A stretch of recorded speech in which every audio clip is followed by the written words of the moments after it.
And you know what I like? I like Monza. And I hope you like it too. Welcome, everybody. It is round 11 of the European Sportsman Series here at the Oh, I was about to say Monaco. It is the Monza Grand Prix. And what a lovely place to have a Grand Prix. Guarantee it's going to bring some laughs, some tears, and some tribulations. But, we're always going to enjoy it. Myself and Craig are going to enjoy it. Anyway, Craig, how's things?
Very tight indeed, but the all important thing, how will that run down into turn 1 be?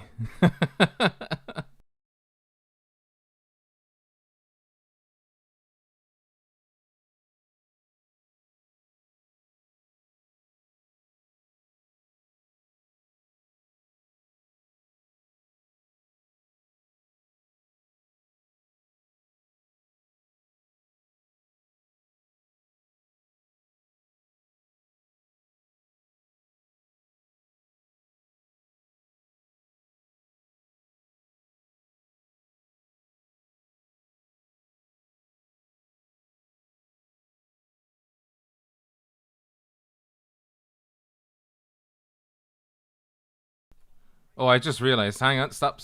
I think we just have audio issues here. Hang on.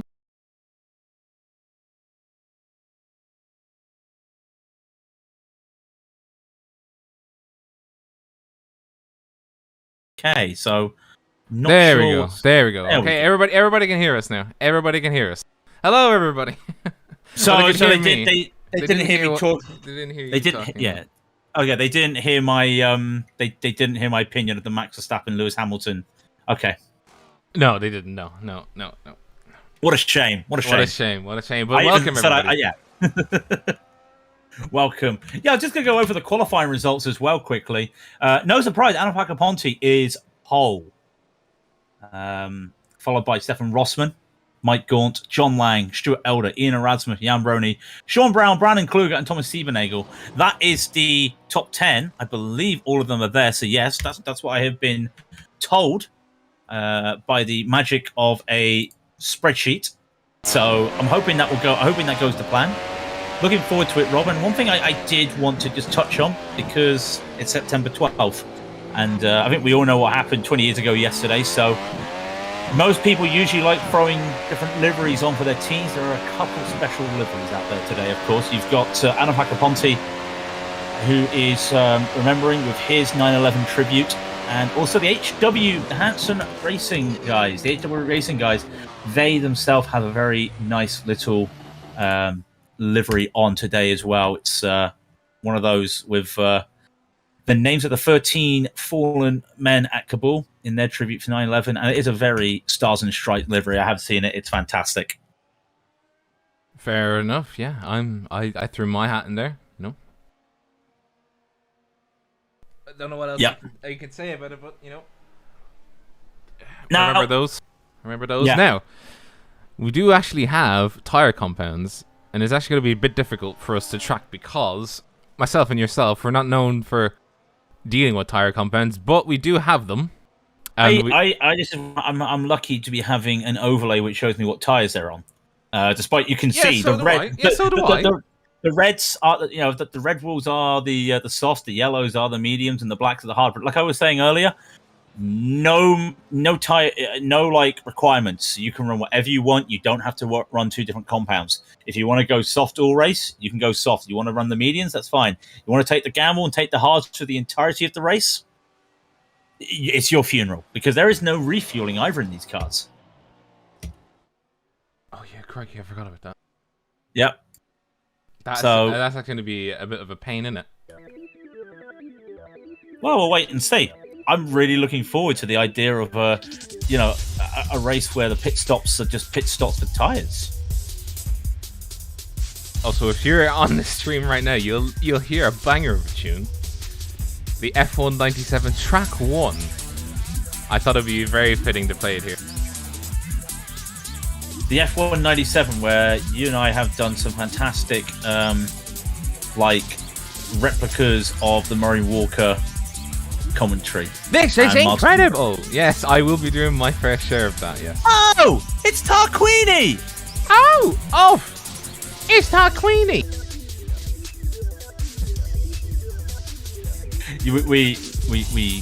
As you can tell, we grew up with Murray Walker. End of the day, we grew up with Murray Walker, and it promises to be fantastic. So, I don't know how we're going to do the start. I do know one thing for sure. Practice about to get away. I'm surprised I've not seen any of these guys do any practice starts out on the track in this practice, open practice. We'll wait and see. Practice is about to end, and when everybody gets on the grid, the fireworks will begin. So I think it's fair to say, Rob, this is Raidillon TV, the only corner you need. 53 laps at the Autodromo Nazionale Monza. It's the Italian Grand Prix, the European Sportsman split. Hold on to your hats.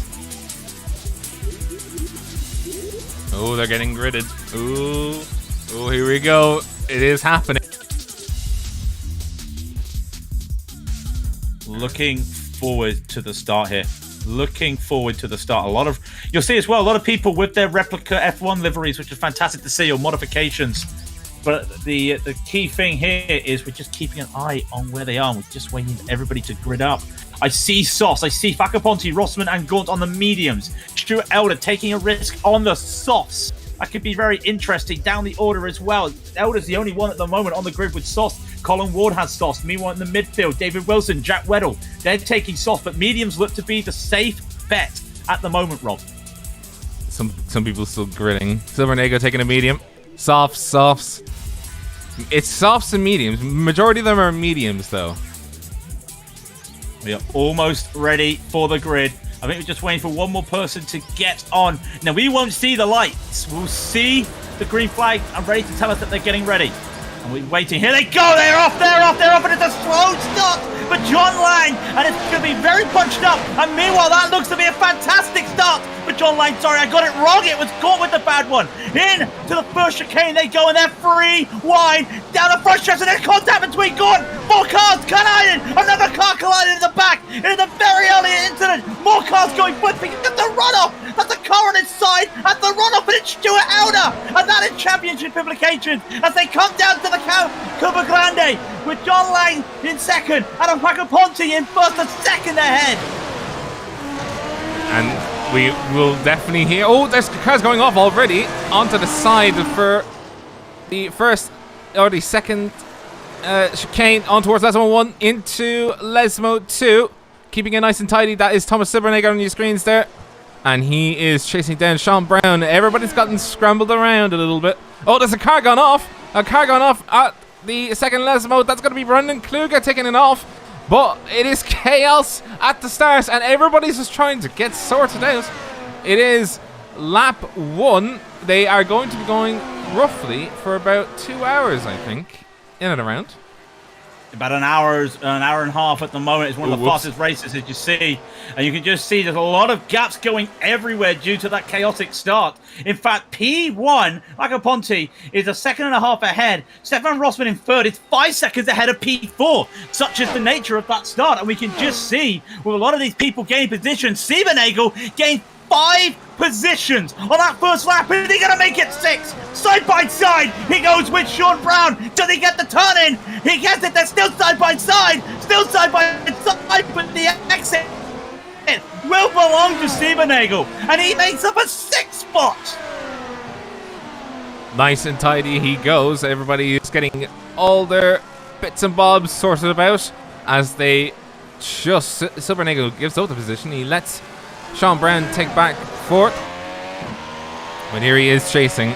Oh, he's actually losing more positions. He's actually had a slowdown, I think. Yeah, Mike Gaunt, yeah. Mike Gaunt taking that position. So, you've got 3 people in the top 10 on the softs, and one of them is John Lang, currently sitting 2nd, and he's having to hold off Stefan Rossmann. Oh, he's got another slowdown. Oh, crikey. It's not going well for him. Yeah, he's now down in 11th. Oh, what a start that was for Siebernagel, and it's just not going to plan at the moment with that car, and hopefully he can pull it back. He's on mediums. By the way, Simon Thornton and Roberto De Philippe's are on the hards. Now, I'm not sure what they're going to expect out of that. We'll wait and see. There's a lot of toe braking in the midfield, with the 3 soft drivers are all separated by a second, as they're also using Ian Erasmus. Now, we're starting lap 3. There won't be DRS right now. That's right, there is DRS in this race. But Colin Ward comes into the pit. Not sure what that was all about. I'm watching Jack Weddle at the moment. He looks like he wants to go for a late lunge on Ian Erasmus, but he does not. So that group of 3 soft drivers, just 2 now, with Weddle and Wilson on the back of Ian Erasmus in the 808. Jack Weddle chasing down Ian Erasmus at the car at 808. Coming through the sweeping right-hander onto the second chicane.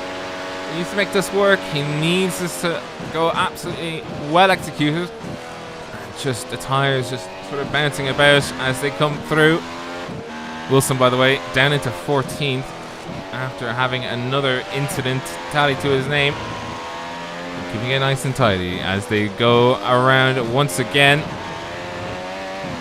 Ponte leading. John Lang in 2nd. Stefan Rossmann in 3rd. Sean Brown in 4th. Mike Gaunt 5th. Ian Erasmus 6th. 7th is Jack Weddle. 8th is Siebernagel. Unfortunately, Time and Terra is not being cooperative with us today, but yeah, we'll get it fixed someday. Oh, that's Ian Erasmus going wide, coming out of Ascari. Needs to keep himself nice and tidy and focused. He needs to hold on right now with that classic BAR livery at the moment. He needs to keep it tight.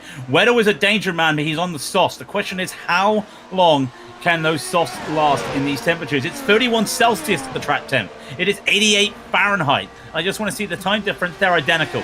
They're identical practically by the hundredths. DRS open on Jack Weddle's coming on the inside, the right hand side, turning to the road. He's going on the right hand side, coming into the first chicane, keeping it nice and tiny, and off he goes. And he makes it. Weddle made it, and he was worried as well by Ian Erasmus. Erasmus blinked out with an internet issue there, or a PC issue. He took the escape road and had to take a slowdown. He's down to 9th. That's not good for Erasmus there, but that was a good move. Meanwhile, at the front, Mike Gaunt is trying to push Sean Brown. And if he can keep inside this 1 second gap, he'll be able to make a move with the DRS down at the back straight to Ascari. Same with Stefan Rossmann on John Lang. But at the moment, Mike Gaunt will wait for that DRS to come over. Open comes the DRS a little late. Just by a couple of tenths. And look at the gap. Look at the speed. Sean Brown's going to take the inside. He's going to have to go around the outside if Mike Gaunt wants it. And he's overcooked it. He's overcooked it. He's had to take it off track. He's had to just give that position back. Ian Erasmus, by the way, another slowdown for him. Puts him down into 9th. Oh, Genie Mac. Everything's not going wrong. Everything's going wrong for me today. But we'll continue with it. We're still getting there. But I actually do spot 2 people on hard. Simon Thorns and Roberto De Filippi are on the hard compounds.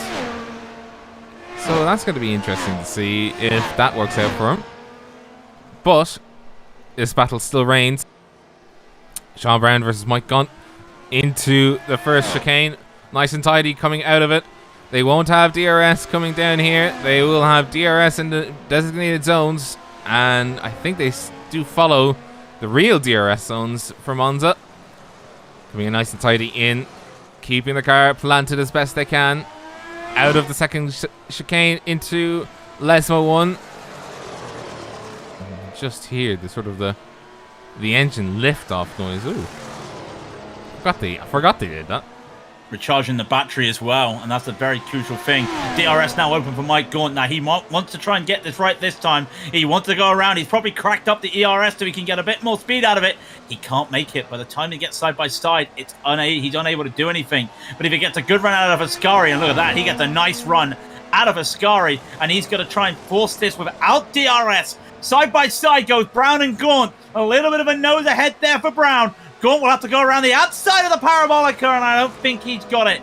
Can he slingshot, though? He'll still be in with the DRS down this front stretch. And again, Sean Brown with a little bit of a blink. He comes back now. DRS will be here very shortly. There goes the DRS line. He doesn't even need it. He's just pulled straight ahead, and he's going to use the DRS to gain even more time to stop Brown going for any late lunges. Gaunt up to 4th.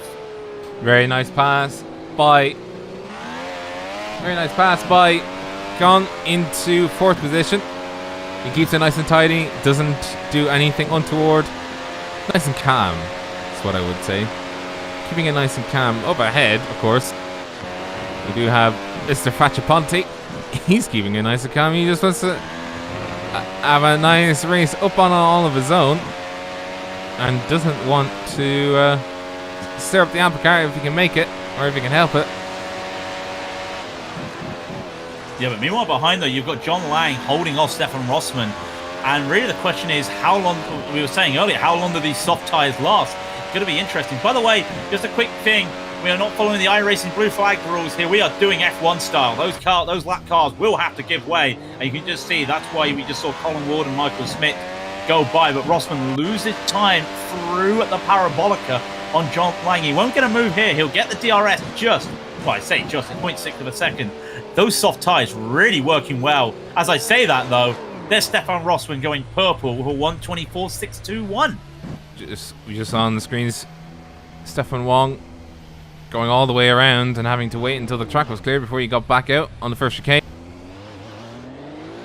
And he did say that tires will spin, so be careful. And they were right. So the gas are starting to just open up a little bit at the front, which, you know, when it's a slipstream race, that's not exactly what you want to see. There is a battle.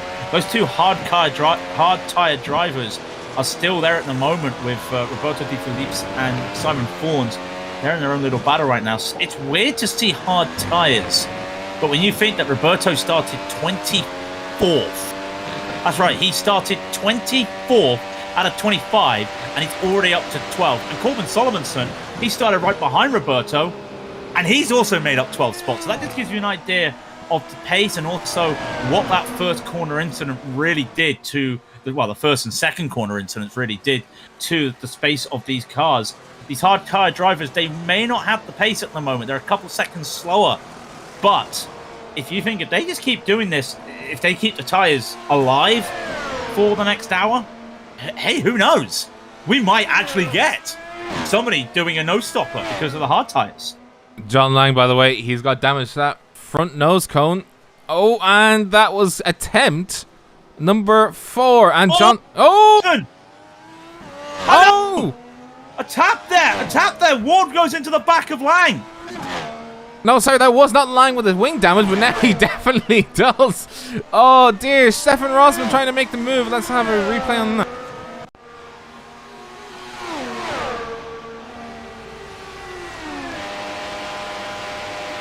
Looking on board with Stefan Rossmann. He looks... Oh, dives onto the inside, but he carries too much speed. Drifts over, and around he goes, and he's hit on the right-hand side. Oh, he's actually not. He didn't actually get hit. I think that was Gaunt that got hit. Or it might have been Lang. I'm not sure, but definitely some contact there. Hold on, Rob. While that was happening, Mike Gaunt went off. Mike Gaunt went off at Lesmo 1. He had that position away from Stefan Rossmann, and then just one mistake at Lesmo 1. He's now back into P5. He's got to do it all over again. And there's another car off at Ascari. It's a lap car. It's two cars. It's Brandon Kluger and Mason Marzoff are off at Ascari. I don't know what's happened there. And oh, it's a bad rejoin from Mason Marzoff. Call it like it's said, I'm afraid, Mason. Not a good rejoin. See you there. Climbing Tower trying its best to get back up to speed. It's unfortunately having a very bad timing of it, but you know, we'll give it a second to catch up. But it is accurate to the people that are there. Now, sorry, Roberto De Felipe has just towed. Now, I'm not sure what has happened here. And oh my word! Oh my word! Now, who was in the Sauber that time that did that massive barrel roll breaking into turn 1? Oh, I can't even remember. Well, unfortunately, that happened to Roberto. That exactly happened to Roberto. He went in way too hot, lost the car, spun, hit the barriers, and he was gone. And Roberto is in the pits, and that he'll have to take his fast repair. Let's have a look.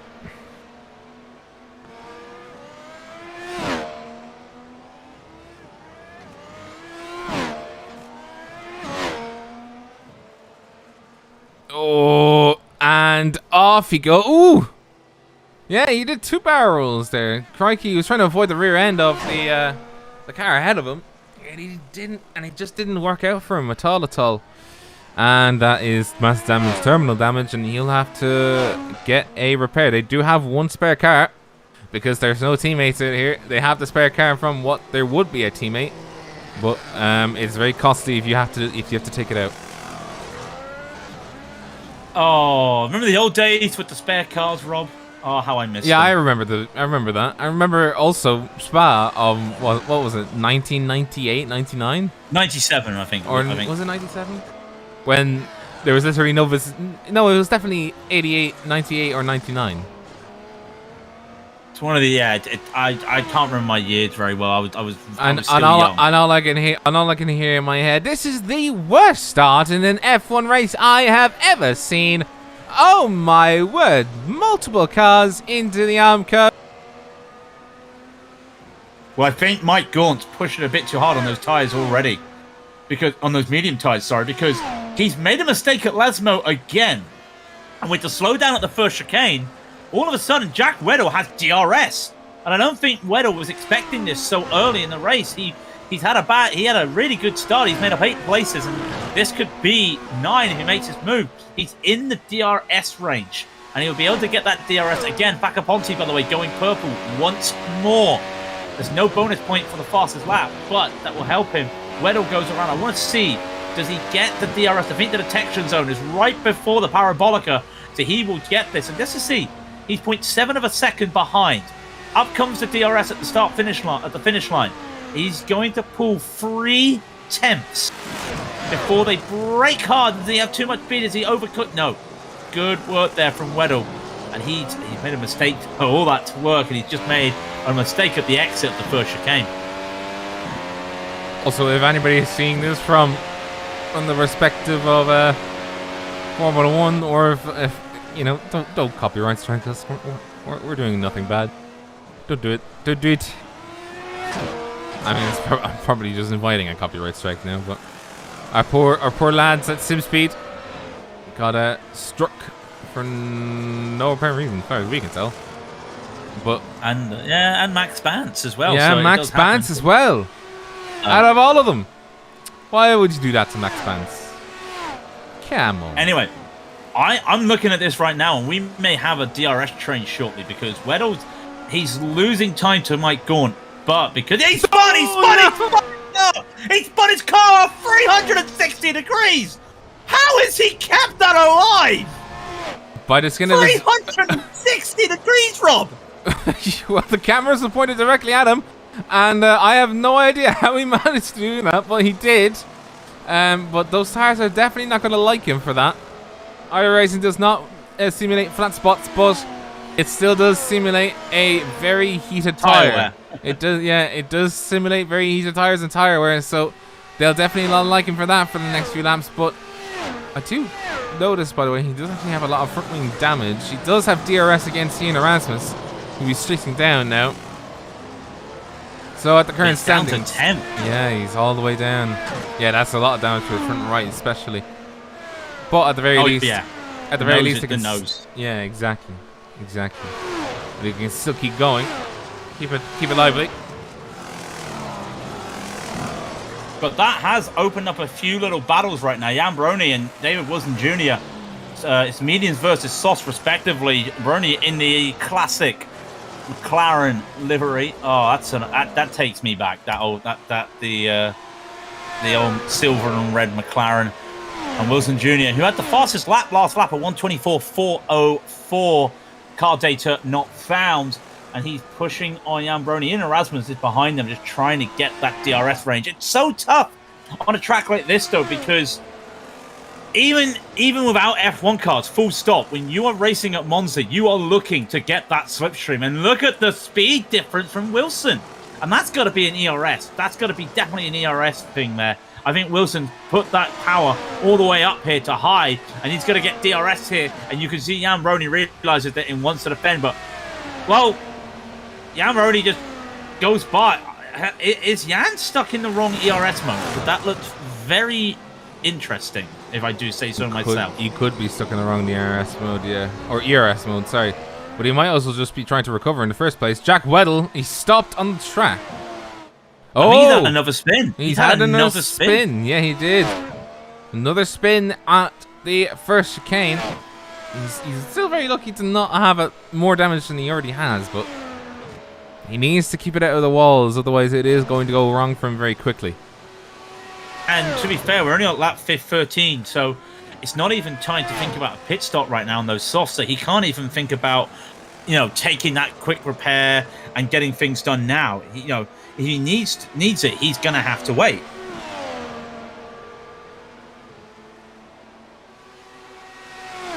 Wait, what has cyan rims?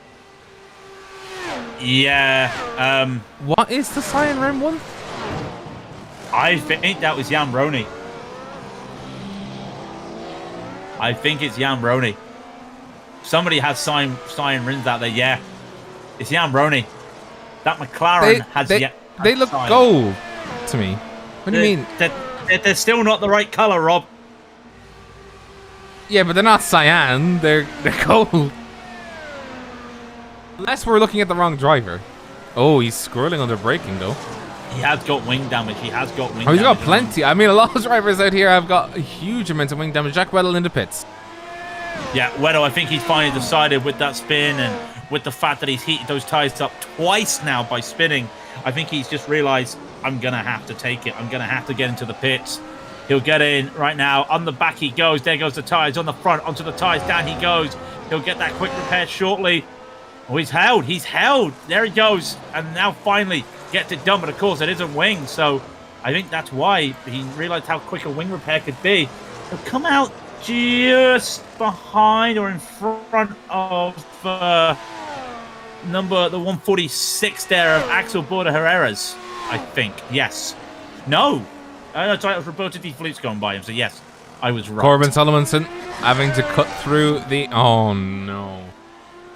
Yeah, I know. Oh, crikey. What is that livery?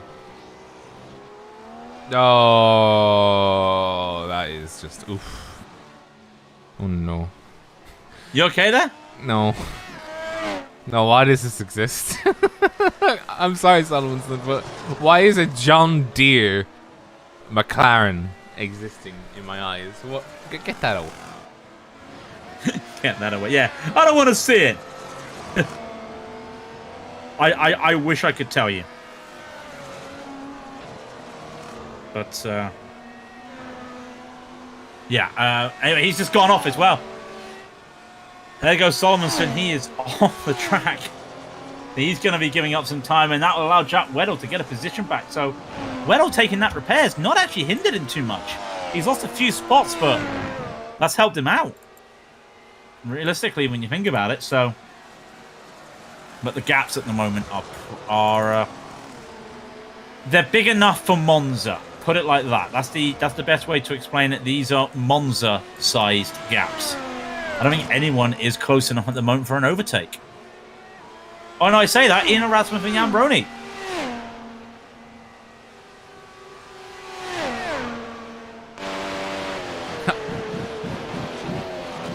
With Erasmus and Erasmus and Brony battling at the moment. We're just seeing that fantastic livery there. Lovely livery.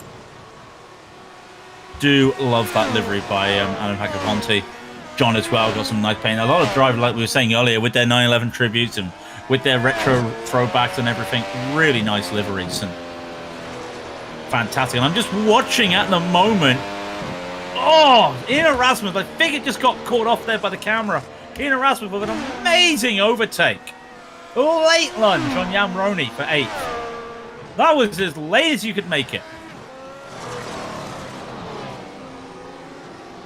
Oh, that is a nice bar livery, but on that car, really? Let it go, Rob. Let it go. It's iRacing. Okay, fair enough. Happens everywhere as we see it. I mean, have you never watched an F3 race on iRacing? Have you never seen all the tribute liveries? Oh, I keep to myself. Okay, no, that's fine. That's fine. The F1 tribute liveries, then you get IndyCar, and they try and put the F1 liveries on Indy cars, and then you got the Indy Pro 2000s, and they try that, and I'm just there, like, just stick to a series. Just stick with what you know. You know. Oh, hello. Was that the car going off there? That was Ronald Overbay. Just saw that, just going up ahead. It almost looks like he went for a late move. Oh, he went for a late move on Mason Marzoff. And granted, that's for like down in the 20s at the moment, but still an interesting little battle. Gaps are pretty much spread out at the moment, so it's just now down to driver ability, and I'm really curious to see how these softs on some of these drivers are starting to wear. We're what, lap 17? We've been racing now for 23 minutes. We've got another hour at least to go. Well, the yardstick is going to be John Lang and David Wilson. Or David Wilson did come into the pits, didn't he? No, you're thinking Jack Weddle. Jack Weddle went into the pits and put some mediums on. So he'll aim to try and take those mediums 41 laps into the race. I think Jack may want to think about doing a two-stopper, which is very weird to hear when it comes to F1 at Monza, but I think that's the way it's going to be. Ronald Overbay, I think he's the second retiree. Yes, he's the second retiree. So we've lost David Michael Nichols and Ronald Overbay. We also lost Marco Smith at the start. I missed that one. He's currently in the pit still. So we've had 2 official retirements. I think 1 more shortly. Didn't see what happened to Ronald Overbay though. But he did tow the car. Did we miss anything major? Yeah, he just retired it. Yeah, he's retired the car. Yeah, he spun the car coming out of the second chicane, hit the wall, and decided that was enough for me. 2 lap cars ahead of John Lang. He's now fallen back 8 seconds. This is the current interval. And as you can see, a lot of people are a lap down already. Weddle is the last one to not be lapped by Pacaponte. Pacaponte doing a 125.107, pushing it quite hard. Fastest guy out there is actually Stefan Rossmann. Oh no, sorry, Mike Gaunt's the fastest guy out there, 124.601. But he might be clear of traffic. That's going to be a car of John Lang getting past 1 lap car. He'll have DRS, I think, for the next car, so at the very least he'll be able to get back into the action, or unless it's only for position. And iRacing doesn't. No, there he goes. Off he goes. Now, had he cooked it a bit too much on the gap? The gap now is now. The gap is now 9.3 seconds. Oh, what a catch! What a catch from John Lang! That car was going sideways and he just caught that car. That's a fantastic little catch there. Now, hopefully, the guys behind don't battle with him. The only issue is they're both battling themselves. Porto and Herreras, they're both battling. And really, when you think about it, if they had DRS right there, it's going to be an issue because you don't want to overtake the guy in P2 and cost him time. But you got the speed, so it's going to be interesting what Wolf Dietrich does. He's also in the battles as well for the championship. So we'll wait and see. Yeah, sorry. And we'll wait and see what we can do. Yeah, Dietrich Otto. It's actually I didn't know it was actually a battle between these two, but now I know. That front of that car and Dietrich's and the front of Dietrich's car does not look happy. Neither does Herrerias' car either. So they're both in the sticks in that one. Mike Gaunt, by the way, up ahead. He's actually coming through the Parabolica and about to start another attack. John Lang's in the pits. Yeah.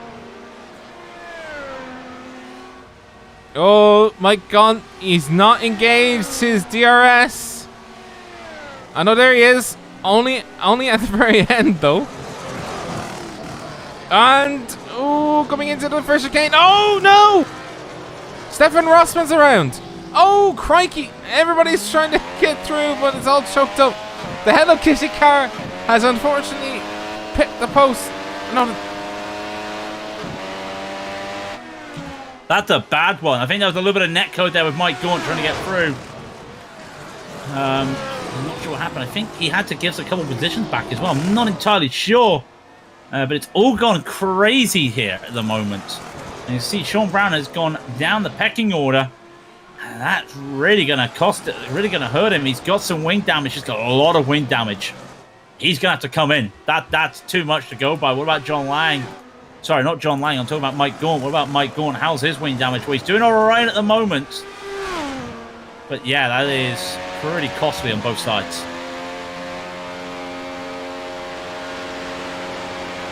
Yeah, he's not even getting great speed out of the car right now. So he does have a lot more drag than he should be. Unless he's switched the ERS into sort of full recharge mode. Oh, yeah, it does sound like the car is struggling in the higher gears. Coming around Palabarca. Does he slide out? Oh, he's sliding out quite a bit. Does he come into the pits though? No, he stays out.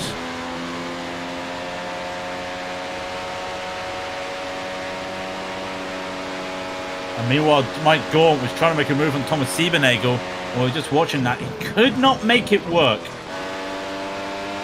I was quite surprised at that. I thought he was going to try and make it work. Decided against it. Just got a little bit too close. And he's now going to have to be holding the back of Siebenagel until he gets to the next DRS range. And then maybe Mike Gaunt will try and get that P3 away from Siebenagel. Very chaotic 2 laps here. Silvernagel holding off the charge of the Hello Kitty car. Never thought I'd see a Hello Kitty a Hello Kitty McLaren, but there you are. Nice and tidy through Scary 1, 2, and 3. Ooh, Mike Gaunt holding very close to the rear end of Silvernagel's car. He should be waiting until DRS range comes into play around the start-finish straight. And he does, he holds. We're on to lap 22 for the both of these guys. Ooh, very close indeed. Does he hold? Does he hold? He's patient. There goes the DRS. It's open, wide open. He's about 10 kilometers an hour faster. Comes up to his right-hand side, tucking it in through the first chicane. Oh, crikey! Silvernagel. Oh, Silvernagel almost rear-ended Mike Gaunt and then almost lost it on his own coming out, and he's already lost 2 seconds. Though I have found the guy who's wearing the cyan rims. It was Silvernagel. Can I just say, that was absolutely crazy. I thought at first Mike overcooked it going into the braking, but then in the other way around, Siebenagel, I think he did overcook it because the speed he had compared to Siebenagel. I think that's what caught Thomas out there. But thankfully, no one came together. He has lost 2 seconds, though, from that. But he lives to fight another day. He's still P4. He's still in the top 5. That's what you want at the moment. Pit stops are starting to come in. Erasmus now in the pit. John Lang's already been in. Sean Brown just came in. But at the same time, I'm seeing the top 8 are on the lead lap now. Everybody else has been lapped. We're not even halfway. Oh, yeah, that is not a sight to see. But that is how fast Facciaponti's been. The rest of the field's actually been averaging 127. So they'll be losing 2 seconds a lap to the top runners. Though, it doesn't have to be said that Facciaponti has been putting in consistent 125s, low 125s. And while Stefan Rossman might not have been faster, it is still not their cup of tea right now, because where they should be much further up the field, I think they're having issues doing that in the first place. Oh, keeping it nice and tidy through the second chicane, going up to Lesmo 2, or correction, Lesmo 1. Holding it a bit wide, ooh. My gun's really not having control of that car. He really does not like that corner. I've counted now, that's the 3rd time he's had an issue at Lesmo 1. And it just continues to be a pain for him. David Wilson Jr. in the pits, by the way. Ian Erasmus has spent a lot of time in the pits. I think Wilson Jr. is getting a new wing or something. He's been in the pits for quite a while now. That's now a minute in the pits from Cone. So no idea what's happened. He finally gets going. Must have took some damage that he didn't expect. Yeah, he's going to get lapped. He's just at a minute. He's already down into 10th. And he's going to be losing another one if Wolf Dietrich Otto has anything to say about it. Yeah, he does. Loses. He's now in 11th. Not sure what that was all about. I would have taken the quick repair had you known that. But obviously there must have been something he had to take. Now John Lang has got a brand new set of mediums on. And he is catching Jan Roney right here. He's just outside the DRS range, but you've got to think to yourself, you know, a 4-lap hole set of mediums versus a 24-lap hole set of mediums. Yeah, I'm going to take the lower, personally. He does not get DRS this time, but you can see the times differences. He took 4/10 off Roney that last lap, so you can just see he'll get into some sort of slipstream range right here, which is imperative when you come to Monza. And they come around the Curva Grande right here. John Lang, he is losing a little bit of time. I don't think he got the better launch out of the corner there than Brony, but Lang is catching. I would not be surprised if start of next lap, Lang will get this, unless Brony had a bad couple corners here. You can see the lights at the back flashing. That's the regeneration of the battery. And of course, it all comes down to what mode they're using the battery at the time. Around the corner, very quickly goes John Lang. Like I was thinking, he'll get the DRS now. He won't use it. And in fact, he forgot to use it. So he lost a second there, not using it. He'll catch up. And I think out of Parabolica onto the start-finish straight, I think Lang may get this move done. John Lang sitting patiently behind. He needs to sit patiently. Oh, making the move here might be the biggest mistake he makes. No, holding him behind still. He's just 0.2 of a second behind with DRS. Does he? Oh no! Sorry, Jan Brony's slowed right down. Yeah, Jan Brony's coming to the pit. A very weird pit entry there. But at the same time, Lang still gets the DRS, and that's going to help him because now he's up to P5, and everybody else in front of him has not pitted. And you think a pit stop, if you're really quick around here, is about 29 seconds, cone to cone. It'll be interesting to see what it is for the likes of Jan Brony as well. 29, probably 30. You get something like that. So about 29 to 34, 35 seconds. John Lang is 17 seconds away from Siebenagel. He's 20 seconds. Sorry, he's 20 seconds away from Mike Gorn. Basically, he has the chance to gain a couple positions there as Jan Brony comes out in P7. Well, Facciaponti close behind him. But yeah, keep an eye on John Lang right here because he's on a nice pair of mediums, but he pitted early. Is he doing that for traffic reasons? is interesting.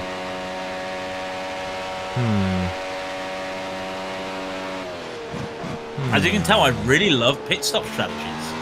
Really, you do, don't you? I do. It's like there's been on iRacing. There's been a talk this week on the forums about fixed versus open setup series.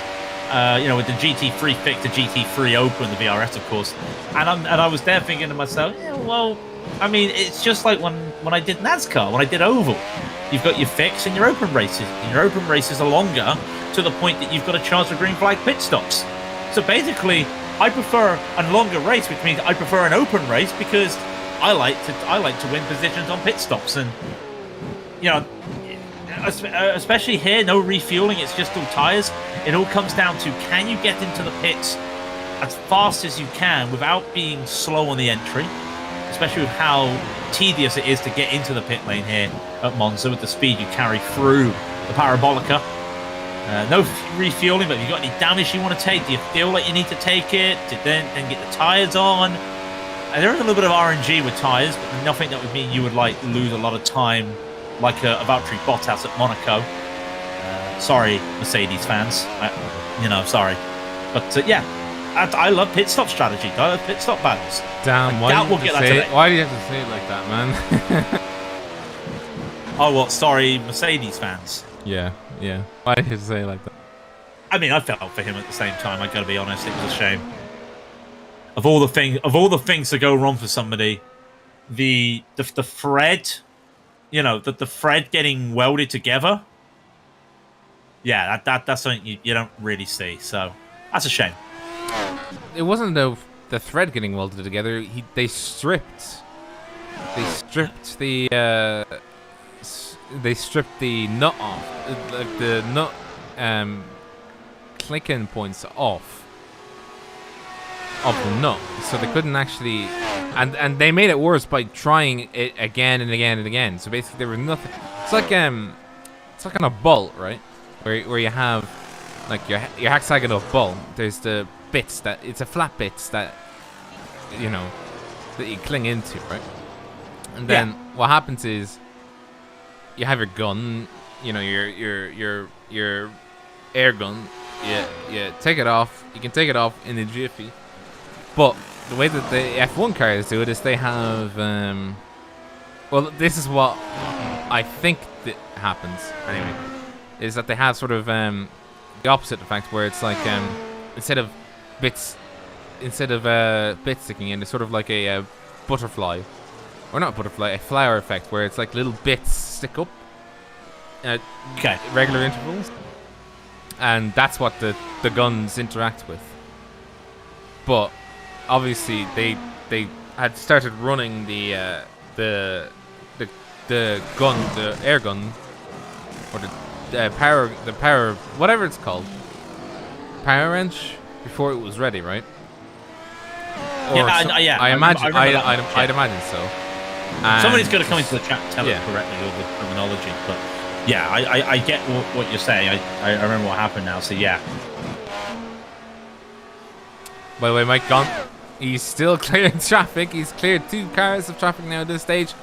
He is in third. Ponte in the pit. Ponte in the pit. Sorry, leader in the pits. He's actually at the halfway point, so if he sticks with mediums, he'll be good until the end of the race. So he is coming into the pit lane now.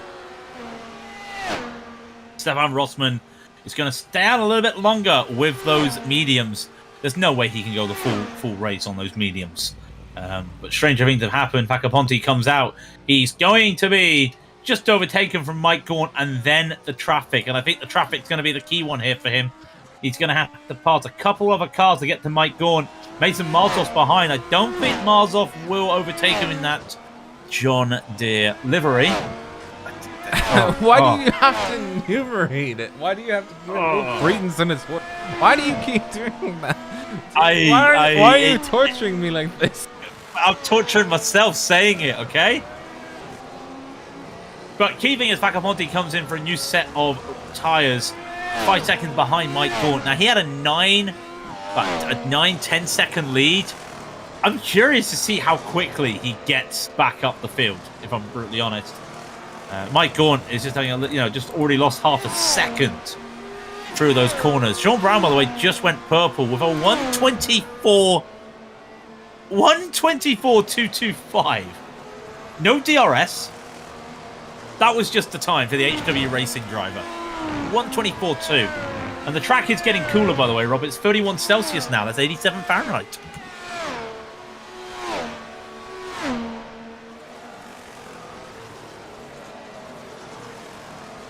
It's what now? What temperature? 31 Celsius, 87 Fahrenheit. I thought you said 187 Fahrenheit. Oh, there. okay. I don't know where I got the extra one from. I was like, holy moly, what temperature is that? Stefan Rossmann comes into the pits. That means Mike Gaunt will be the leader. But in that last lap, Facaponte gained a second and a half once he came out the pits. So that is some real good pace on the new tyres, as you'd expect. An outlap, just getting the heat up on those tyres. Gaunt in trouble getting overtaken before he even pits here. Betting on Mike Gaunt pitting this lap? Maybe? Probably about 80%. The Raidillon guessing system says 80%. Oh, I've missed you, Raidillon guessing system. I've missed you. We'll see. Gap is 3.5. We're just going to watch. I'm just going to keep an eye on Mike Gaunt. He sees two cars up ahead, and they are two lapped cars. Whether or not he will get one. Hang on. Alexa, choose a number between 1 and 10. Oh, okay. So Alexa's saying it's 20%. Nope. There, Alexa was right. Mike Gaunt has not come in. He's going to DRS his way past some traffic. But I'm pretty sure he's meant to be getting that car is allowing him by. And oh, there you go. The car goes off through the first chicane and then spins. That's a spinning as he comes out of the first chicane. It has that been the first time Alexa's been integrated into a race broadcast before on iRacing? I'm pretty sure that's the first. I mean, I just asked it to pick a number between 1 and 10, but still. Yeah, I mean, I could get Siri, but we've already done Siri. Oh, now, do we want to talk about the F1? Well, we need to ask chat. Oh, crikey, that is a car gone round. That's Mike Gaunt gone round. Mike Gaunt's lost control at the second Lesmo. Oh, he bumped. Yeah, he bumped, and he's hit the wall. He's going to get that car going, but all that time he's lost. Lost control. What on earth?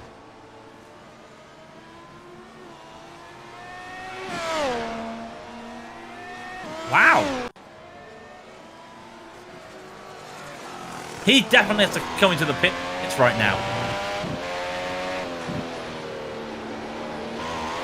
Oh, just went too hard on the accelerator pedal. Didn't bleed it in, and he's paying the price. Yeah, he's coming into the pits now. I can tell with that line he's taking around the final corner. In he comes. Now, Rob, I think we should talk about the F1. Yeah. Okay? Yeah. Because something's just happened. What? So, I'm going to say spoiler alert, but I think everyone has watched it. Max Verstappen has been handed a free-place grid penalty. Oh my god. Why? All I'm saying. That's all I'm saying. There was a racing incident at best. They were both at fault. Everyone's at fault. And let's be brutally honest. They're two lads fighting for a championship. And they've been very heated with their batting and their defending. You know? And the moment I saw that incident, I thought to myself, well, that's Lewis getting his receipts for what happened on lap one. So they're bad as one another. And what do I always tell you, Rob, when we talk about racing incidents? Racing is like a dance. It takes two to tango. And if you both can prevent the incident happening, it's a racing incident. If one person wants to do the foxtrot, the other one wants to do the paso doble, then you've got issues. But if the paso doble is the dance, then the one doing the foxtrot's in the wrong. It turned out this wasn't that. If you see what I mean, they both made mistakes there. Hamilton knew that Max was going to be there. He squeezed him. Max knew there wasn't a gap there. He pushed him. They both could have prevented that. They're two people racing hard. That's what you want to see. You don't want to see them coming together, though. And my God, if we didn't have Halo, I don't think we would have a Lewis Hamilton right now. And I actually say that with seriousness. But yeah. Rob's now probably gone crying or shouting.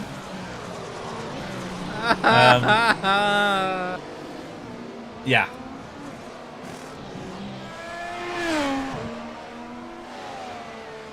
I know.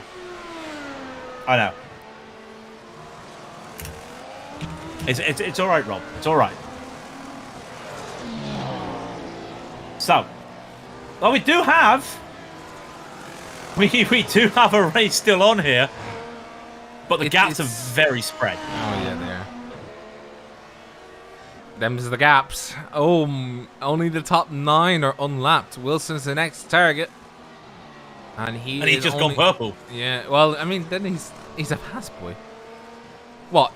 Wilson? Yeah, he just went purple. 123.816. Oh, crikey, yeah, he did. Yeah. What a... Joe, I'm just thinking Alafaka Ponte could take another pit stop and still win this race. I mean, he'd lose a couple of positions, but if he decided with 10 to go, I'm gonna pit for softs, he'd come out and just still overtake everybody. That is the pace that Adam's been on this week.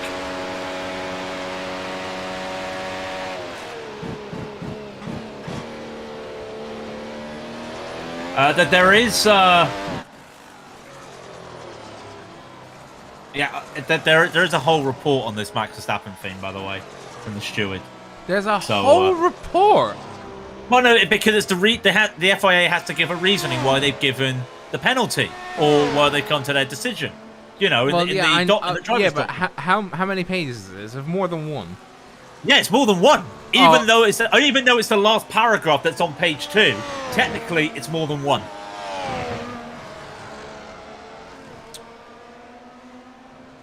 Yeah.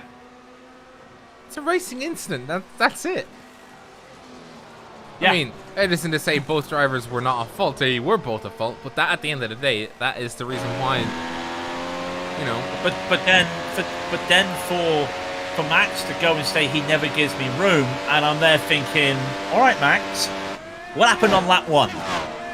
Because in real-time speed, I thought that was a similar incident to, remember Hamilton and Vettel a couple years ago at Monza, same corner? Oh, yeah. I thought it was like that. But then when you look at it, no, hang on. Verstappen's playing the role with Hamilton here, and he's locked up, and he's almost on a Rosberg and not turned into the corner. So you've got to, you know, they're two drivers racing hard, end of the day. So they're going to say what they feel. But somebody needs to like, grab them together and just say, stop it. Because someone's going to get seriously hurt. And Lewis complained of a sore neck after that accident. And I'm not a Hamilton fan. I'm a British fan. Lewis got, well, I mean, he did get struck. He did get struck by a wheel, man. Did you not see the slow-mo? He got struck by a wheel. I've seen the still image. I mean, you know, that wheel just ain't air. It's got metal. You know, the rim. And oh boy, that hurts you if it gets loose. It's just so, yeah. That was probably the closest we've seen outside of. That's the first time really outside of with Grosjean that you can seriously go, yeah, Halo saved a man's life. Do you know what I mean? That to me was definitely Halo saved somebody. I mean, yeah, the Halo did save somebody, but I mean, it also kind of pointed out the fact that There's still bits and bobs where the Halo could. I mean, how can you improve the top of the head? But I mean, that was a freak accident in and of itself. But still, Halo counts once again. Halo wins once again. Because if it wasn't for the Halo, he'd have slid over the anti-roll, and basically the whole car would have been on him instead of just a tire. So, just quickly getting back to the race, because the gaps are pretty big at the moment, but the gaps are starting to close for some drivers. For example, Siebernagel took half a second away from Stefan Rossmann last lap, and the gap now is 2.5 seconds, so he's lost a little bit of time this time, but that gap is contracting, and we could be seeing some moves there. It might also come down to what happens with lap traffic, but Siebernagel is trying to catch Rossmann also near the back. Wilson Jr. is trying to hold off there. We got a car off Mason Marzov. That is the 187 in 22nd place. He's off at Lesmo 2, sorry. David Wilson Jr. has taken a second out of Jack Weddle 3 times in the last 3 laps. And he's now only 4.5 seconds behind Weddle. And he's still gaining time. So Wilson has some time. And if we had a Raidillon guesstimate service here with striking distance, I'm going to say that's going to be a striking distance in 5 laps with a medium difficulty. Remember, Jack Weddle took softs to start the race, pitted 9 laps earlier than Wilson. Weddle may have to take another pit stop here.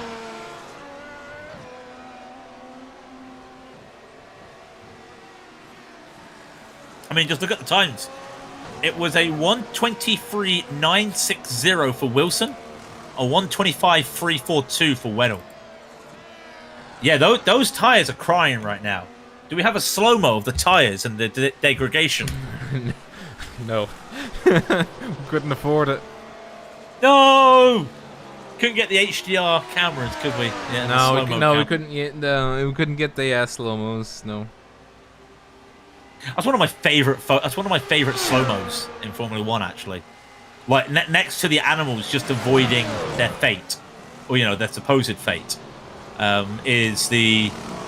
It's just the idea of these tires. You can just see when you just slow-mo because you get they're close up and you just see just the middle with just loads of pimples and grooves and looks like it's about to rip open.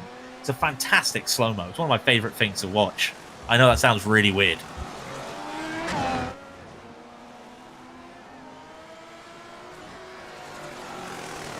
So, now let's try and see. Lap 38 of 53, so that is. Oh, 15. Wilson's in the pits.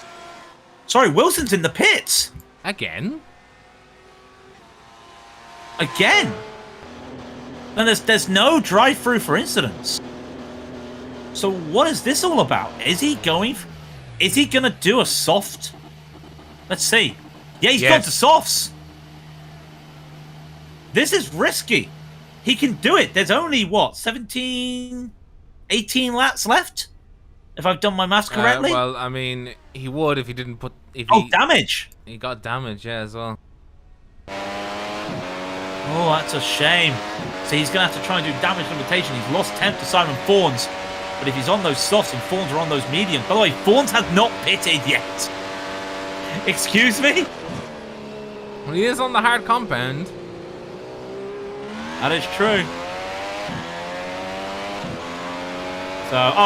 So the set said adjusted for full. Haha, no. Why do I get the idea that David doesn't have any fuel? Nah, he wouldn't be in there for that long if he needed fuel. He's now a minute in there in the pit box. No, he's done. He has no fuel. Oh, he didn't listen to the driver's briefing. I didn't even know you could take fuel out of this thing. That's a new one to me. Can you take fuel out of this? Yeah, you have a starting weight of fuel, yeah. But they follow the Was it in 2014 they had refueling banned? No, years ago. You're looking at like 2010, I think, 2010. I mean, regardless, it's also the fact of you've got your fuel is done on weight, so you can have more fuel, but then you've got to have different. You've got to make sure that your car is not overweight.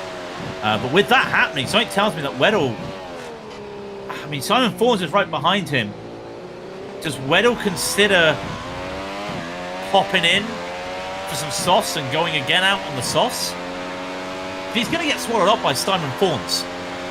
So it makes me wonder, if you're Jack Weddle right now, your P8, your top 10 is practically in the bag. Do you give, do you take you know what happened to Simon Fawns? The camera just caught it. He's gone off at the first chicane. Second chicane, sorry. Oh, he went flying. Oh, my word.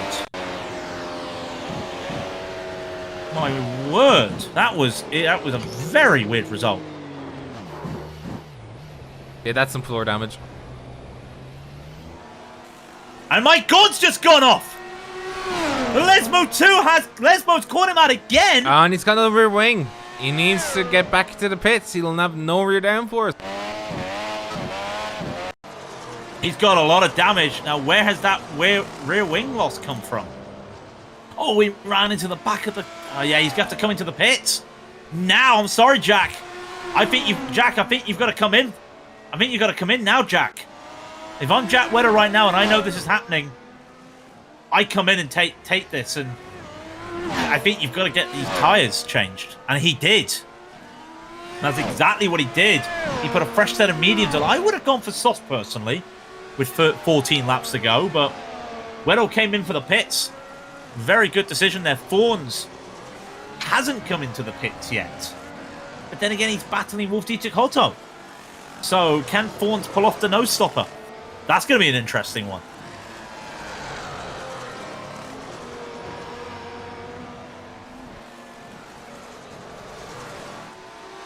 And I just heard another crash. Patrick Nice. Yeah. Patrick Nice is towed. Yeah, I just saw him off there. He's stuck in the wall. Oh no, what happened? Side by side. Oh no, he was side by side with Mason Marzoff. And on throttle, he loses the car. And Marzoff plows him, not on purpose, but he had nowhere to go, into the wall.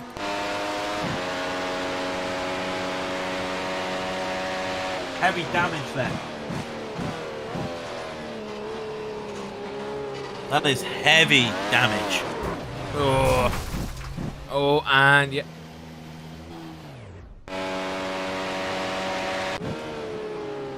Now, you would think, when you look at the onboard, you would think Ericsson hit me. No, he just lost the car himself. That is such a shame. Rossman, by the way, going purple. And he catches to the back of John Lang now. Well, he did catch to the back. He lost a bit of time here. He put in a 1:23.243 last lap. That's Lang. He made up 2 spots. Rossman's lost a spot, by the way. He started second. He's currently third. But they got a bit of time away from them and Thomas Siebernagel. So what could happen? The DRS comes open for Rossman. He won't be able to get Lang right here. Be a really late move. He wants to get out of Ascari, but he decides against it. Yeah, he's too far back. He needs to be within 2 to 3 tenths.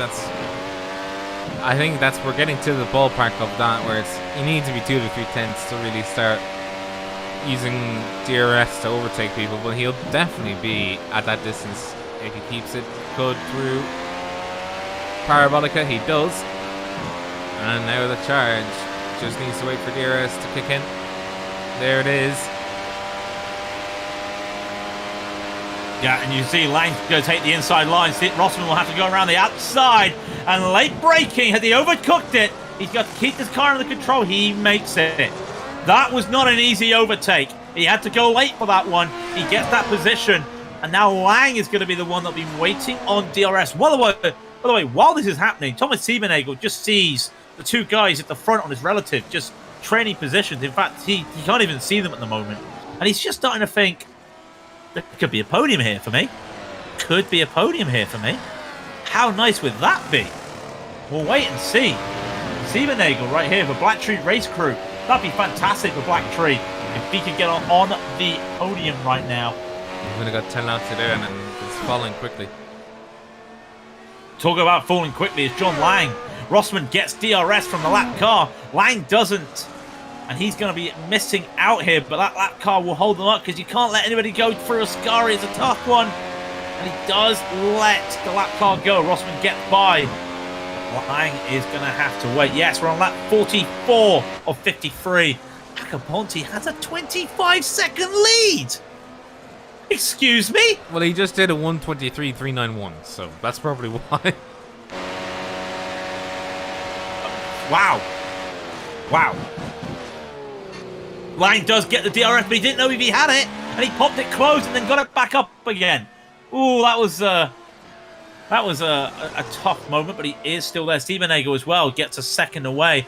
This is the real battle at the moment. I don't think there's anything else. Actually, I've got to keep an eye on Simon Fawns, as he was close to Wolf Dietrich Hoto. He's made a couple mistakes here. He's now battling with Colin Ward for that last spot in the top 10. Of course, they do get points down the order, so we're not looking at the top 10 just getting points. But 10th is always a very nice position to keep our eyes on.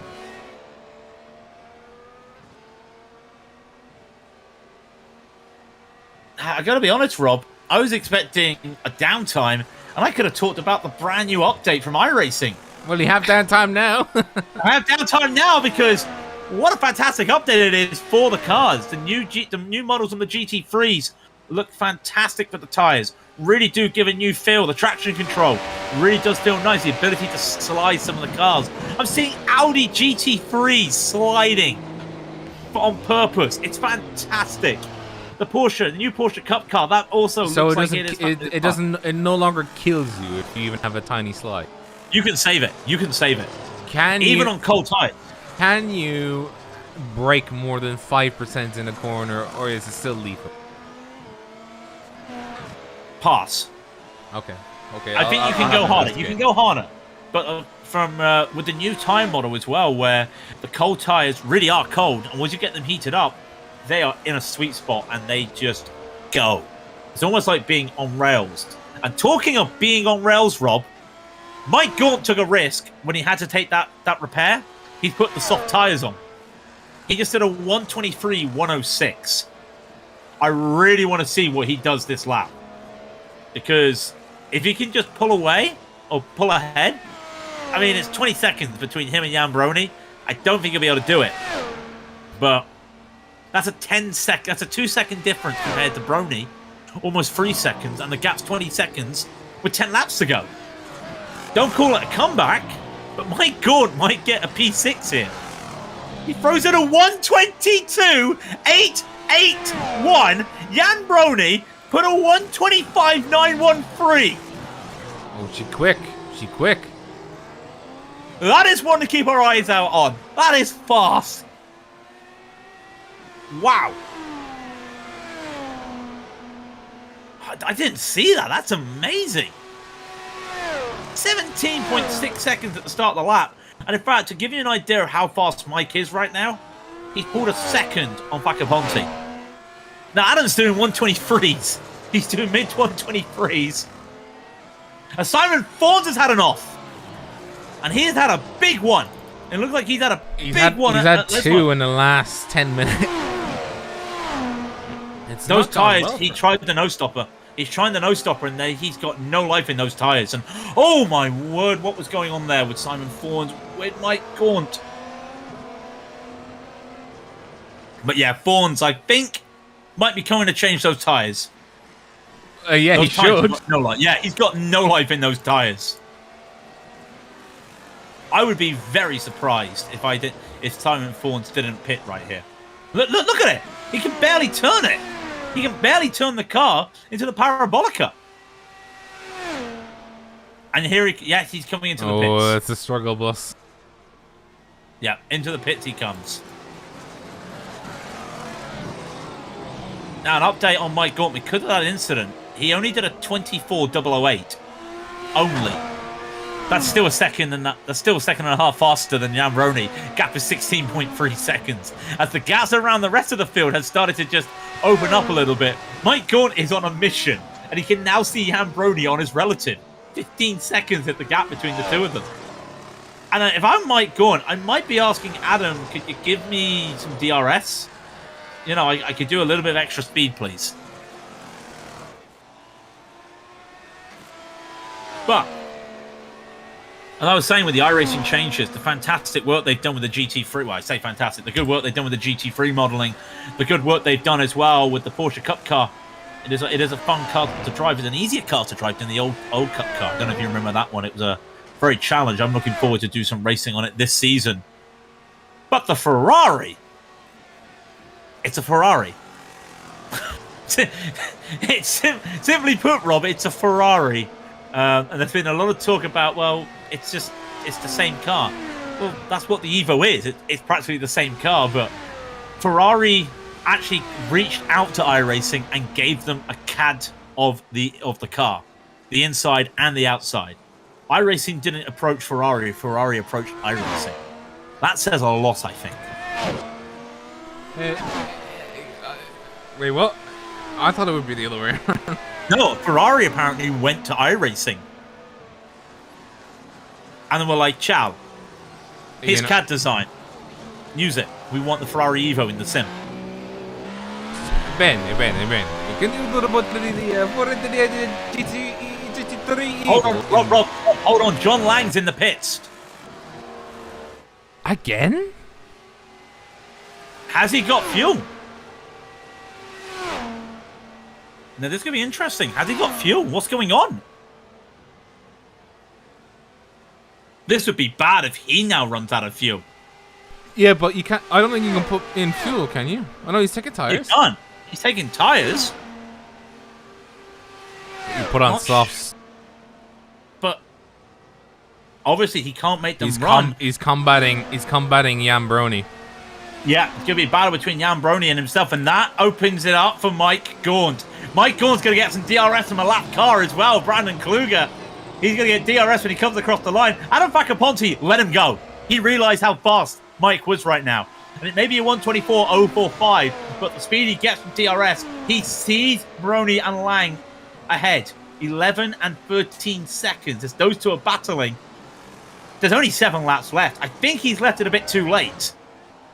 If he gets some clear air, I think Mike Gaunt may have it, but Lang has to get those soft tyres rocking and rolling right now. And he's got a lap car in front of him. Not what he wants to see.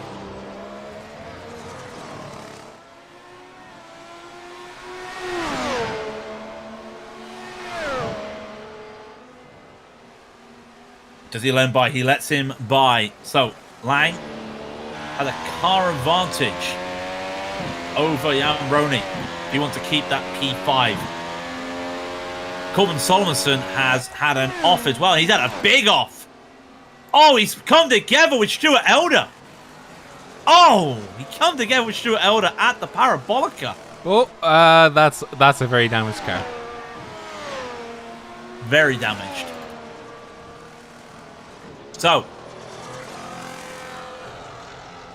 Jambroni is going to be unable to catch up to John Lang right here, and I think Lang's just doing this. I think he just wants to use the soft tyres. I don't know about you. If I was him, I'd be thinking about using the soft tyres. Mike Gaunt, by the way, just went purple again. 122.820. So he's taking another 10th off his fastest lap. And oh, the save. The save there by Mike Gaunt. He sees Jambroni. Jambroni's not had a good time. 8.7 seconds. Mike Gaunt could do this. Just saying. Mike Gaunt could do he's only this. got Meanwhile, 4 laps to do so. But he's not the lot. Adam Facaponte is behind him. Adam will not overtake him because he realizes that Mike is faster because of the soft tires. So Mike will get that other lap. So he's on the same lap as Adam Facaponte right here. He will not take the checkered flag at the same time. And you've got this lap car ahead. He does not want to be held up by this lap car. And fair play to Simon Ford. No, Simon Ford goes in. Oh, no, Simon. Oh, that's held him up a little bit. The gap is now only 9 seconds. And that's going to hold him up. He even held up Anafaka Ponte. That might be it. That one mistake from Ford. I'm not blaming Simon. It's one of those lap car things.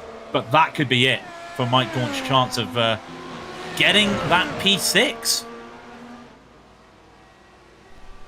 He is putting in a 1:25.145. He's only chipped off a second. It is looking less and less likely. If he continues down this path, he needs to be with the 1 lap panorama. If he were to do it, he wouldn't have needed to do another 1:22. Yeah, unfortunately, that moment there just lost him a second. He gained 2 seconds on that lap, and then that incident, well, that little hold up there at Ascari happened for Mike Gaunt in the Hello Kitty car. Oh, you're going to allow me to say the Hello Kitty car, but you don't like it when I mention the John Deere car. What's more cursed? The John Deere. Exactly. The Hello Kitty's just as cursed.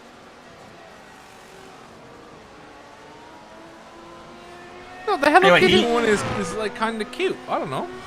I think it's more cutesy, and it's at least respectable. The John Deere car is a joke. Are you saying the Hello Kitty car is kawaii? Get out. Yep. Okay. Okay. Right, he's just done a 1:22.667, the fastest lap by 0.2, and the gap is 6.2. Anafaka Ponte starts lap 52, but Mike Gaunt's still on lap 51, just to let you know, so we'll keep our eyes on that. But Anafaka Ponte, he's doing a 1:22.344.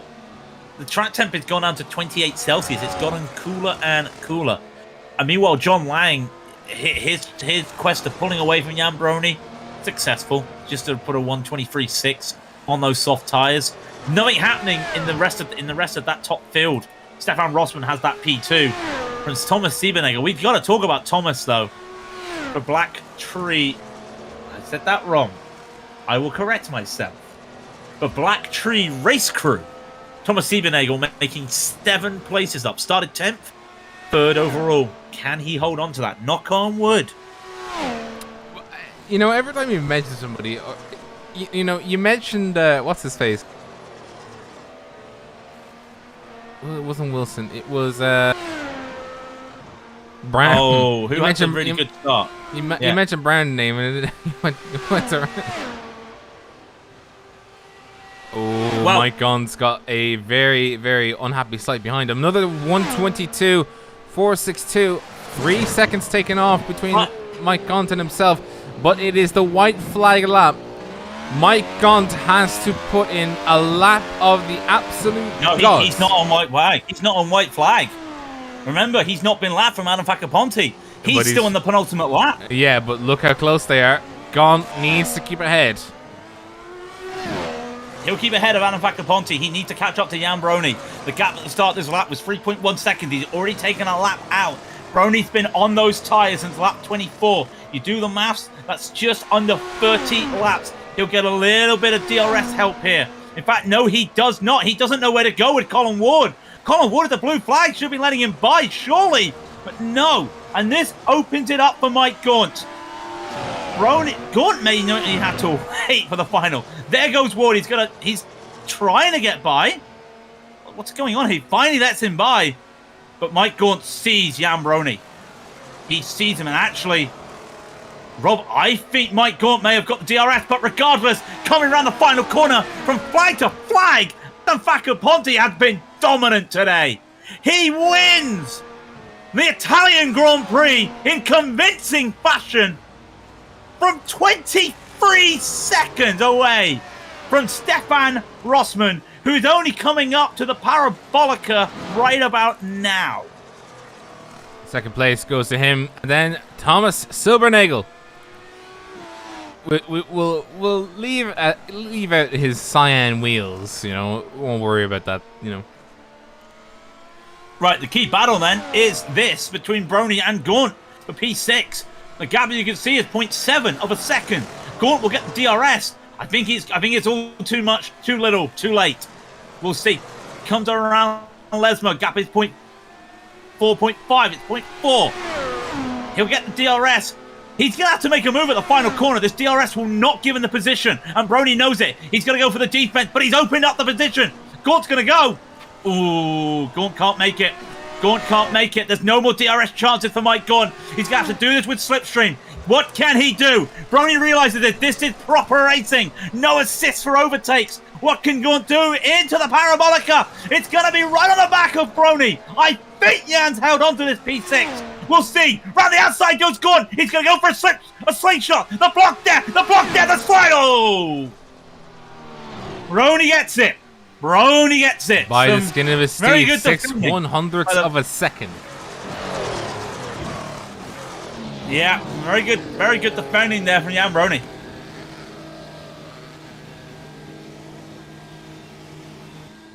What a race. Somebody's revving their engine. Oh, somebody at the first chicane is revving their engine. Axel is. Fantastic. Now, we're not the Italian Grand Prix, so we don't have a DJ playing music after the podium. I don't think we have the national anthems, do we? No. Okay.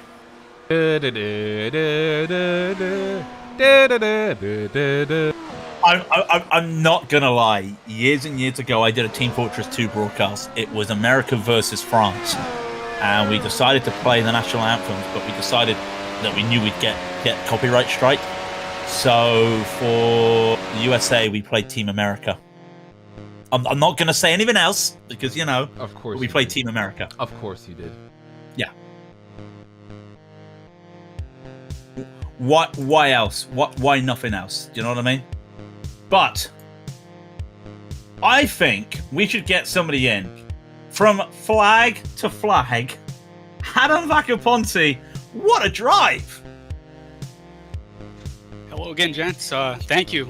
Yeah, I was a little nervous about this race because I hadn't done any long run testing, so I wasn't sure, how my tire wear was going to be and things like that. So lucky I got away on the start, and then I think second place got tangled up with a lap car and gave me a nice gap where I could just settle in and relax a little bit, because the first few 10 laps or so with John Lang right behind me, I was feeling the pressure, that's for sure. He was keeping right up with me, and I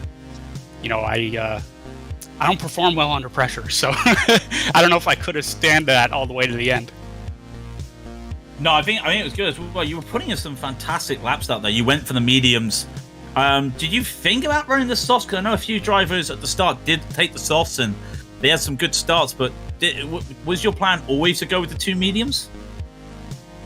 Well, I had pretty much settled on starting on the mediums just because if you start on the softs, you have to pit earlier, and I didn't want to, end up pitting 6, 7, 8 laps before everybody else and wind up back in traffic. So I always wanted to start on the mediums, and then I was just kind of like, well, let me see how they feel throughout the run, and then I'll kind of decide which strategy I want to go. And I think I could have stretched them out, to lap 36, 37, 38 or so, and came in and got softs. But the other thing is I was never able to make the softs last very long either, so I was just more comfortable playing it safe, doing the two mediums. Luckily, they're not enforcing the two compounds in the majors, so I was allowed to do that, and it worked out great. The tires felt great pretty much the whole race. I mean, a couple places got a little wheel spin when I got too aggressive with throttle, but that was more driver error than tire. So yeah, worked out good. I gotta admit, we did see some drivers did have issue with the throttle. So, just tell the audience as well. Is it a lot of, because I know you can't mash the throttle, but were you doing a lot of the corners, especially at the end of those tire runs? Were you finding you were having to just feather the throttle in, or was it a case of just being later on the throttle? It was more just kind of feathering it, throttling it, and just kind of feeling it out. But yeah, towards towards the end of my stints, the rears were getting just a little bit, angry, where if I was a little too aggressive, I would get some wheel spin. But I mean, they still had a lot. When I pitted, I think I pitted on lap 28, so a little more than halfway through, and they still had quite a bit of meat on them. I don't remember what the percentages were, but they were still in pretty good shape. They could have gone a while longer if you were just careful with them. So, but yeah, I mean, regardless, even with brand new softs on, you can't just really mash the throttle out of most of the corners here. A couple of them you can, but most of them you got to modulate a little bit. So you're still leading the championship. You're still basically hard to catch by anybody. It's wildcard week next event. For those unaware, it's either the supercars at Phillip Island, it's the Southern National 300 with the late models, or it's the Snowball Derby. I don't think you're an oval fan, are you? So I'm not sure what your preference will be for those, but will we see you in the Southern National? Yeah, that's what I'm planning on running. I mean, you have to run in your home wildcard region to get points, and then the other two are optional. And so I'm just planning on doing the Euro one and just kind of see how that goes. I'm not really familiar with those cars, so I'll see how that happens. But I'd like to say this. I was super stoked to get the pole for this race just because of that 911 paint scheme I'm running. I really wanted to get it on the screen a little bit, so I was happy I got the pole, and I'm thrilled to win in this car. I have to dedicate my win to all the 911 victims, including, a lot of people forget all the people that were wounded. I mean, almost 3,000 died, but there was, I think, about 20,000 people wounded in one form or another between the day of the attacks and then plus all the people that got sick afterwards, cleaning up at Ground Zero and everything. I mean, it's just, 20 years since the attacks. It's, it was an emotional day yesterday. I watched some of the coverage and things, and, it's a terrible thing, obviously, but, I'm just thrilled to be able to run that scheme, and I'm proud to have a good showing in it. I gotta be honest. 2009, I went to Pittsburgh to watch a football game, and it was on September 10th. And it didn't click to me at the time where the other plane crashed.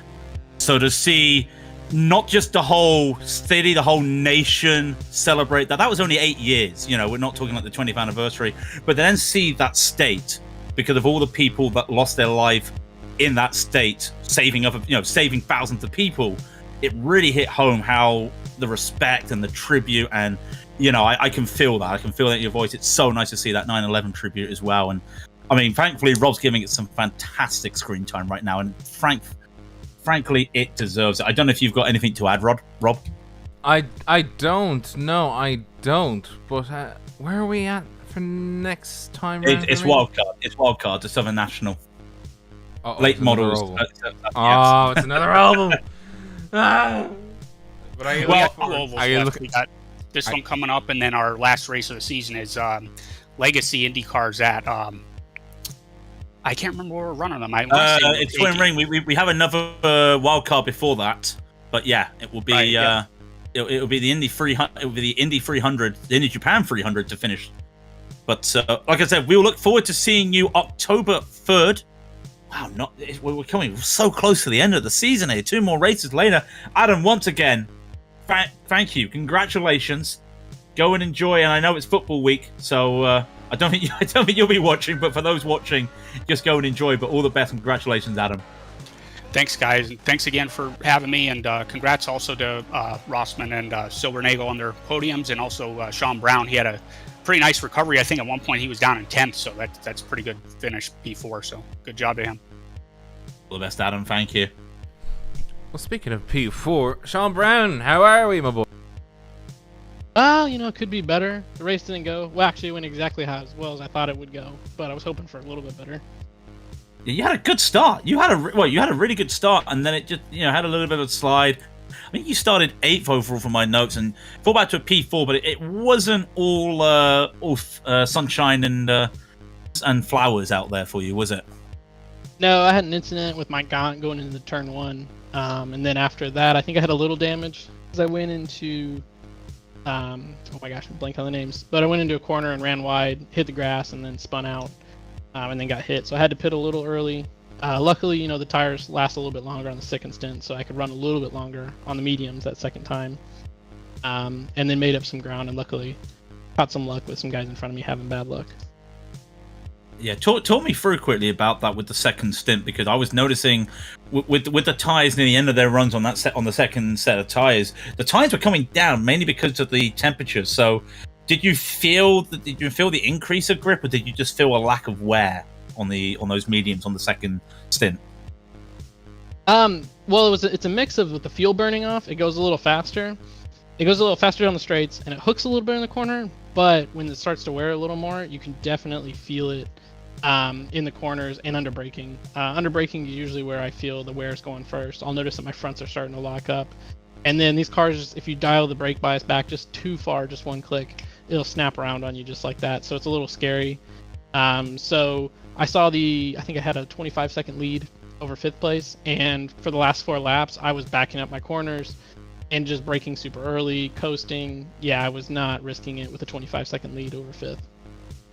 I don't blame you. I would have been clutching at that point if it was me, just to make sure I was keeping it safe. I want to say as well, Rob's got the car on the camera as well. We were just talking to Adam about it. This fantastic livery as well for your tribute for 9/11. I think it's a very nice tribute, especially with the stars and stripes. Kudos to the HW. I think you're all racing it this weekend, aren't you? Yeah, me and Brendan Kluge is a buddy of mine that I was in the military, or I'm in the military with. We were stationed together, and then we deployed a couple times together downrange. And then I got him hooked on iRacing too. So yeah, me and him are running the same livery that Falcon Race Wraps made for us, and we got permission to change our numbers for this race special to 13 and 013 to honor the 13 members in Cool that passed away. So yeah, it was definitely awesome to be able to have their names on our car.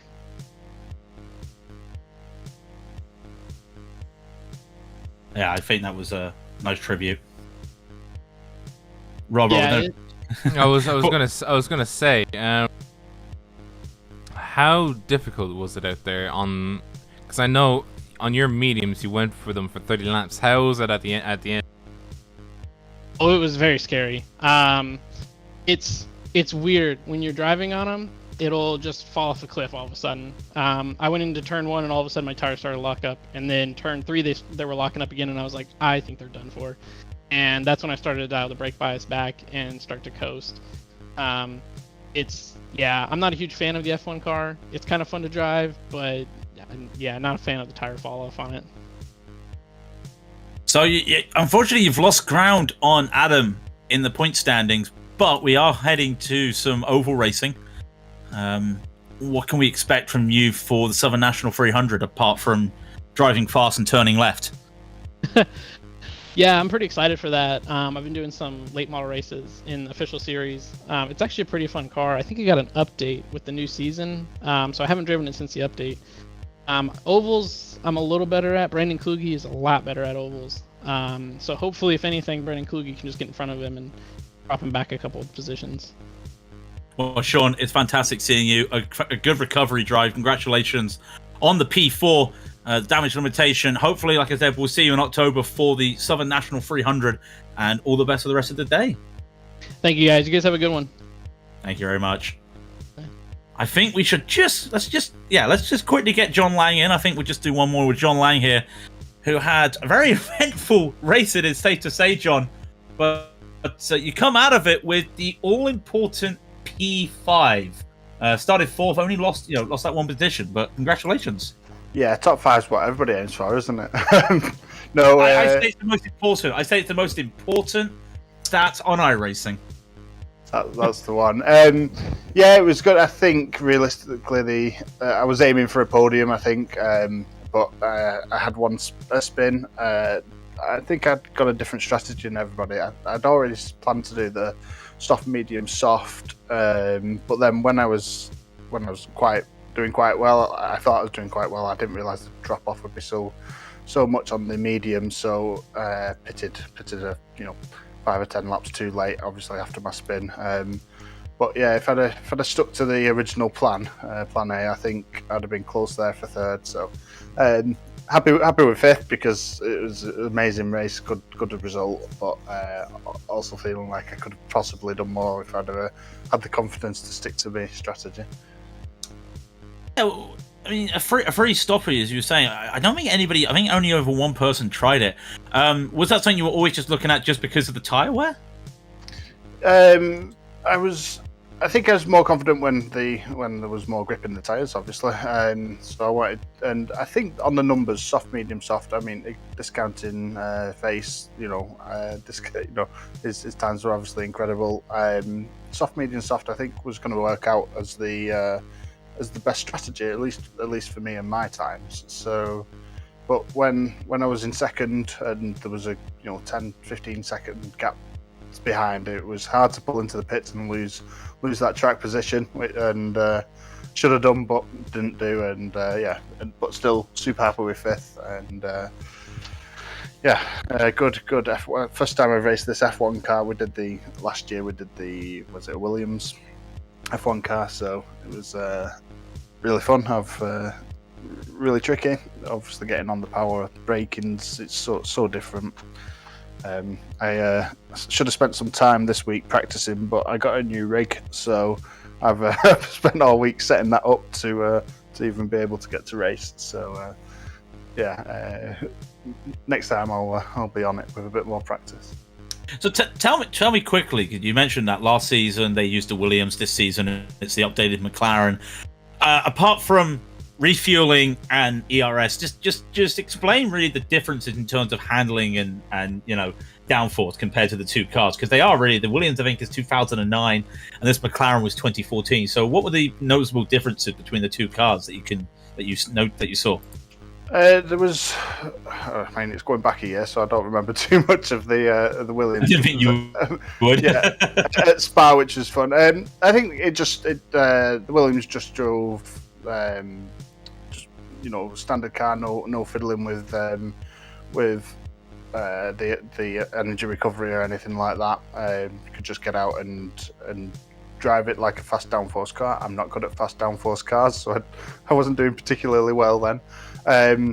This one, the tyre compounds made it really interesting. I suppose if you've done a lot more races, a lot more time in the car, it's easier to pick a strategy and pick a way to run the race. And I genuinely forgot to really adjust the ERS. It was nice. It's nice on the update. I think you get 3 energy modes basically, and you can pick it for the next lap. So I probably should have done a bit more with that, but I didn't want to crash. That was I can either make a 1/10 of a second up by adjusting the energy. Oh, there you go. I go around. A 1/10 of a second up on the energy, or I can save 20 seconds by not crashing. So. Or more. So that was always my aim, just not to loop it out of a corner, as I have just done on the stream, on the replay. I'm going to let Rob explain that. Rob, come on. Yes, hello. Yes, hello. No, yes, hello. What? Why did you show him spinning? Well, I didn't know it was at that time that he's fan. I was just showing off his car. The car. We'll take the skill of not hitting the wall from the spin. If you take that, then it was very skillful crash. I was fiddling with the settings. I was trying to work out who was where, what to do on the strategy, and just missed that one. For all of the corners in the race, it was that one that got me. But so otherwise, really good. On the car, just big thank you to Sam Harper. He was running the pro race. He painted it for himself, but he's had some network issues. So I've asked him to have it because it was much better than the paint that I managed to do. So thanks a lot to him. I liked it as well. Rob, I don't know if you've got anything to add. No, other than are you ready for the final 2 rounds, John? 3 rounds. What have we got? I'm doing. I'm skipping the oval races this year. I'm not. It's not my thing, to be honest. So I don't know what's coming up. I was really looking forward to this race. Just so out of what I normally do, endurance and GT4s or the MX5 or something. So real big step up, and it was great fun to get out in something a bit more twitchy and powerful. So something tells me we won't see you for October 3rd at the Southern National. We may see you October 24th though, which for the European is Skip Barber's at Brands Hatch. Oh, perfect. That's exactly for me. Nice and slow, and yeah, carry the speed. Skip Barber's little drifty car around most tracks. So yeah, I'll be up for that one. That's fantastic. Well, thank you very much, Roman Grosjean. I mean, John Lang. Sorry, it's a joke that he's only doing not doing ovals. But John, well done on that recovery drive. Congratulations on that important P5, and we will see you around sometime. Thanks a lot. Cheers to everybody watching. And Rob, that is it. That is it, unfortunately. Yeah, the end of a great Monza GP here for the Sportsman. And, while definitely not had the bigger crash that the real race had, we still loved it anyway. So, thank you all for watching. This has been Raidillon TV. If you like what you see, click the like button, consider subscribing, consider becoming a member. Our socials are in the description below, as any of the links that we have as well. Of course, we will be back October 3rd, I think it is. It is October 3rd for the next wild card, and that'll be interesting to see. It's another oval, so I will cry my way around it, but we'll handle it together. How about that, Joe? We'll handle it together. I'll hold your hand. I'll hold your hands. Thank you so much. Thank you so much. But until then, I have been Robert O'Brien. And I have been Craig King. And this has been Raidillon TV, the only corner you need. Thank you very much, ladies and gentlemen. Have a good evening.